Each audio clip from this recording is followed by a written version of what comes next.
c'est une question paradoxalement qui est assez récente, alors que l'humain s'intéresse au cerveau depuis des milliers d'années. On a des traces du temps des Égyptiens, de l'Égypte antique, de l'intérêt pour le cerveau. En revanche, le cerveau du tout petit bébé, c'est très récent. Au cours des dernières décennies, depuis les années 80, avec l'invention de la procréation médicalement assistée, il y a de plus en plus de grossesses multiples et une augmentation du risque de bébés prématurés. La technologie au niveau de la prise en charge des prématurés a énormément progressé, ce qui fait qu'aujourd'hui, des enfants très prématurés peuvent survivre et sont pris en charge au niveau cardiaque, respiratoire, mais finalement, on considère peu le cerveau de ces bébés.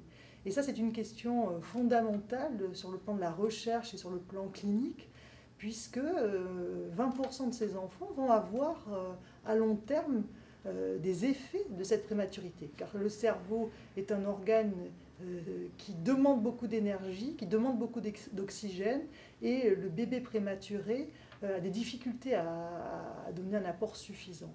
Et du coup, il va y avoir des conséquences à long terme au niveau comportemental. Donc, vraiment des challenges pour le futur, les futures recherches aujourd'hui, c'est de réfléchir comment protéger ce cerveau en développement et comment prendre en charge le cerveau du bébé prématuré.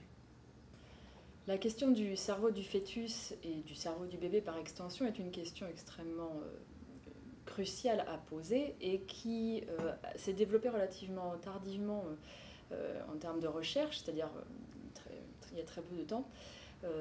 Et néanmoins, on a longtemps pensé, on pensait que le cerveau fœtal avait présenté très peu d'activité. Finalement, il s'avère que les fœtus sont doués de grandes capacités, notamment des capacités d'apprentissage. Tout leur système sensoriel se met en place relativement tôt au cours de la grossesse. Et de par cette sensorialité qui se développe, les fœtus sont capables d'être sensibles à leur environnement, qu'il soit auditif, olfactif, toute la sensorialité. Et ceci peut se mesurer après la naissance et on peut mesurer une mémoire chez les nourrissons, une mémoire de la vie fœtale, notamment de tous ces stimuli environnementaux. Donc toutes les études qui visent aujourd'hui à comprendre comment la vie fœtale impacte la vie des bébés et par extension la vie de l'individu tout au long de la vie de l'individu sont des études extrêmement importantes.